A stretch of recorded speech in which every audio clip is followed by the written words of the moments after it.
बिस्मिल्लाहिर्रहमानिर्रहीम। अस्सलाम वालेकुम। ऐसा अमल जिससे सारे गुनाह ख़त्म हो जाए और सिर्फ गुनाह ख़त्म ना हो, वो गुनाह नेकियों में बदल जाए। अल्लाह अकबर, कितनी बड़ी बात है। हम लोग चाहते हैं कि हमारे सिर्फ गुनाह माफ़ हो जाए।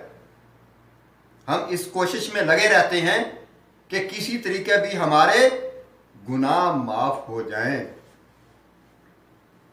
लेकिन अल्लाह ताला क्या फरमा रहा है कि ना सिर्फ आपके गुनाह माफ़ होंगे, बल्कि जितने आपने गुनाह किए हैं उन सब को नेकियों में बदल दें। अल्लाह अकबर, कितनी बड़ी बात है।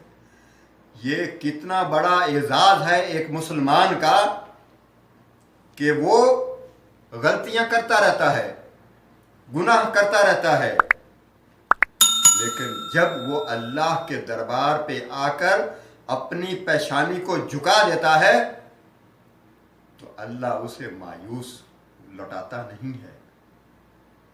अल्लाह कहता है कि तू मेरे दर पे आ गया है तो मैंने सिर्फ तुम्हारे गुनाह माफ नहीं किए, बल्कि जितने गुनाह हैं उनको नेकियों में बदल दिया है। लेकिन उसके लिए दो शर्तें रखी।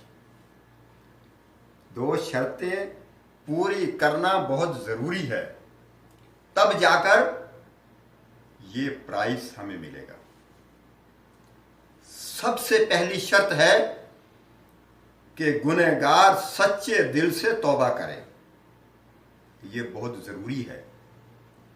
हम में से कोई भी मुसलमान अगर गुनाह करता है और वो सच्चे दिल से तौबा कर लेता है तो यकीनन उसको अल्लाह ताला माफ़ कर देता है, क्योंकि अल्लाह ताला गफूर रहीम है। और दूसरी शर्त, नेक अमल करे। ये बहुत ज़रूरी है। उसने तौबा की और फिर नेक अमल किए, अल्लाह ताला उसके गुनाहों को नेकियों में बदल देता है। अल्हम्दुलिल्लाह, ये अल्लाह का बहुत बड़ा करम है। ये अल्लाह का बहुत बड़ा, हमारे ऊपर बहुत बड़ी रहमत है कि अल्लाह ताला हम पे शफकत करता है। हमें चाहिए कि अगर हम एक बार तौबा कर लें किसी गुनाह से तो वो दोबारा नहीं होना चाहिए। अगर इंसान है, किसी वजह से शैतान बहका देता है, शैतान के बहकावे में आ जाते हैं हम लोग, तो हमें चाहिए कि फौरन तौबा करें। तौबा करें और नेक अमल करें। क्यों कि अगर हम बुराई के बाद नेकी करेंगे तो वो हमारी बुराई खत्म हो जाएगी।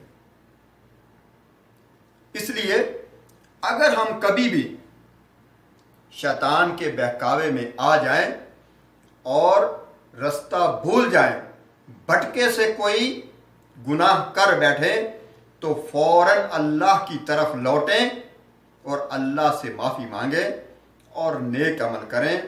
अगर हम सच्चे दिल से तौबा करें और नेक अमल करते रहें तो यकीनन हमें अल्लाह ताला जन्नत में ज़रूर दाखिल करेगा। और वैसे भी ये महीना, रमज़ानुल मुबारक का महीना, बरकतों का महीना, बख्शिश का महीना, रहमत का महीना, इसमें तो हम गुनहगार लोग तैयार हैं अल्लाह से माफ़ी मांगने के लिए, और अल्लाह तैयार है हमें माफ़ करने के लिए। हमें चाहिए कि जितना हो सके अल्लाह से अपनी बख्शिश तलब करें। उम्मीद है अल्लाह ताला हमें ज़रूर बख्शेगा। आज के लिए इतना ही। अस्सलामु अलैकुम वरहमतुल्लाहि वबरकातुहू।